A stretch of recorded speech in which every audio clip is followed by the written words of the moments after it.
Welcome to the Empowerment Minutes podcast. I'm your host, Dr. Maurine Kwende. I'm the CEO and founder of EMK Learning Solutions. I am an executive leadership coach, speaker, author, learning leader. So I'd like to welcome you if you're joining the Empowerment Minutes podcast for the first time.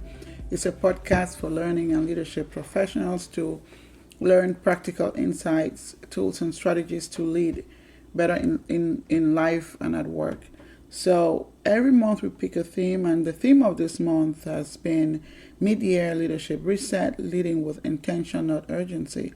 So the past episodes this month, we focused on the leader's personal reset.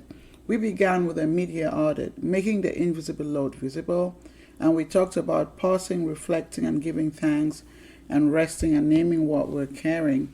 Then we moved into going from reactive to intentional, leading beyond constant urgency, and we explored how leaders can stop being pulled by everything that feels immediate and begin protecting what matters most. And last week, we discussed guiding your capacity, boundaries that protect leadership impact, and how these boundaries can help you protect your focus, energy, and your leadership effectiveness. So today, we're wrapping up the series, and we're going to moving from leading self to leading the team.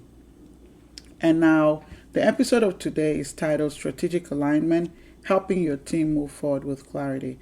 And so I'm going to begin today's episode with a question.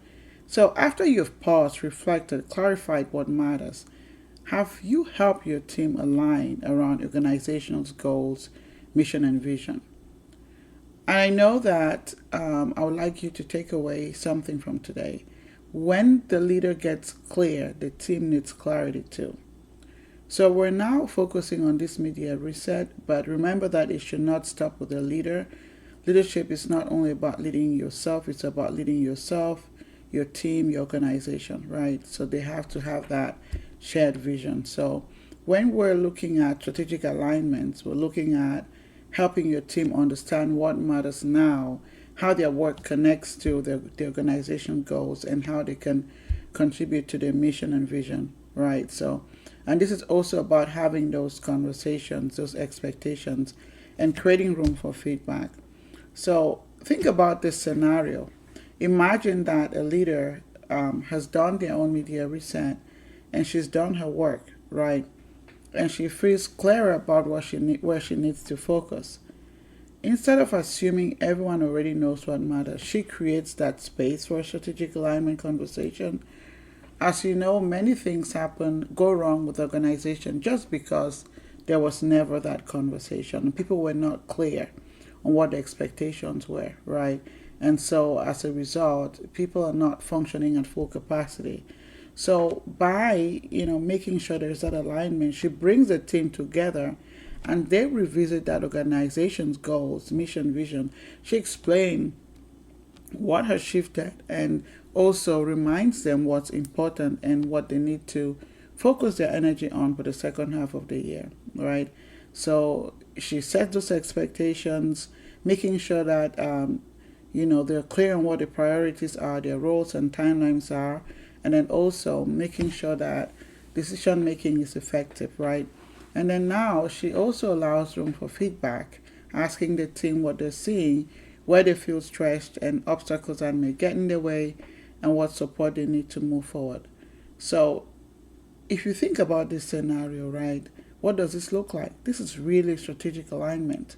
She's not just leading, without a plan, right? She's being strategic and she's making sure that there is alignment, okay? So when you lead that way as a leader, things begin to shape and your team take shape, and your team also, continue to be more productive.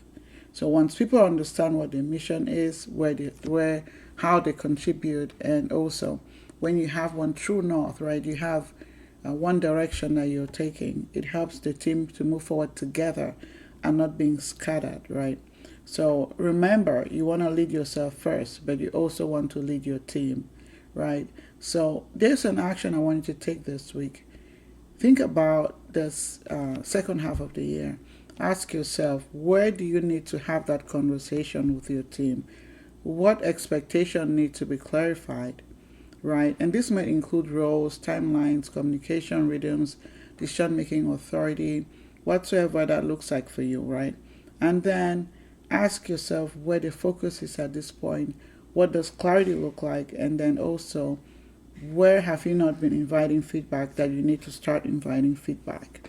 Ask what support, resources, adjustments the team needs in order to move forward, right?